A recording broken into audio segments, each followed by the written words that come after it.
Et CNews, je vais vous dire, ça marche, c'est-à-dire que les sujets que vous évoquez sur la sécurité, sur la délinquance, sur le séparatisme, sur le communautarisme, eh bien les gens regardent et rien n'arrête la force du peuple et encore moins M. Coquerel. Et vous savez ce qui est sur Émeric Caron, par exemple, ancien journaliste, moi j'ai bossé avec lui à Europe 1, Émeric Caron, il est journaliste, il connaît, il s'en prend CNews, il tape sur CNews toute la journée, il a fait un tweet où il parle des fachos de CNews, les fachos de CNews sont des petits fragiles. Yohann Usaï, il dit, c'est une ordure, pas un journaliste. Non mais vous vous rendez compte, un journaliste, en plus ancien journaliste lui-même, comment il peut faire ça? Et Yohann qui est menacé en permanence, en plus par les gens des Insoumis. Hier soir, chez Gauthier Lebret, il a répondu. Je vous propose d'écouter sa réponse parce que je l'ai trouvée parfaite.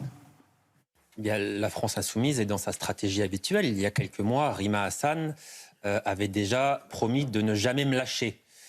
Elle était déjà à ce moment-là dans la menace. Elle avait promis de porter plainte contre moi et de ne jamais me lâcher. Bon, le résultat est qu'elle n'a jamais porté plainte.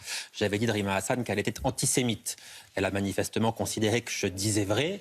Et donc, elle n'a jamais porté plainte. Elle était uniquement dans la menace. Là, je pense que M. Caron fait exactement la même chose. Il est dans la menace, dans l'invective, dans l'injure.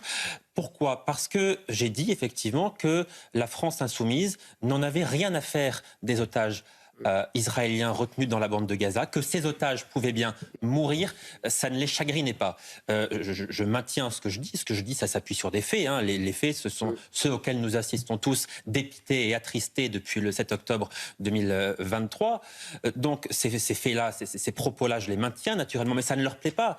Comme quand les journalistes d'Éric Tegner vont débusquer qui sont réellement les assistants parlementaires de la France insoumise, des assistants parlementaires qui ont légitimé le pogrom du Hamas. On apprend beaucoup de choses dans ce numéro de Frontières. Donc évidemment, nous sommes en train de faire notre travail correctement. Nous montrons qui sont réellement ces gens-là, une partie de la France insoumise. Donc pour nous arrêter, ils tentent de nous...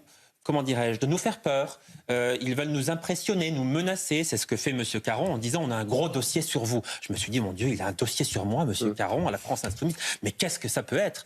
Et au fond, je me dis finalement, je suis fiché par la France Insoumise. Parce que je fais mon travail, je suis fiché par la France Insoumise. C'est-à-dire que j'imagine qu'ils ont listé tous les propos que j'ai pu tenir sur eux. Voilà, ils ont fait un petit document sur moi en disant « tel jour, M. Usaï a dit ça sur la France Insoumise ». Mais je note qu'ils n'ont jamais déposé plainte contre moi. Pas une fois, parce qu'ils savent pertinemment que je fais mon travail correctement. Je suis un journaliste et quand je dis quelque chose, mes propos s'appuient systématiquement sur des faits. Donc ce que je dis est véridique et incontestable. Donc je prends le pari, M. Caron ne déposera pas plainte et s'il déposait plainte, évidemment, je suis absolument convaincu de gagner. Néanmoins, je veux lui dire et je veux dire aux membres de la France Insoumise que malgré leurs menaces, malgré leurs intimidations,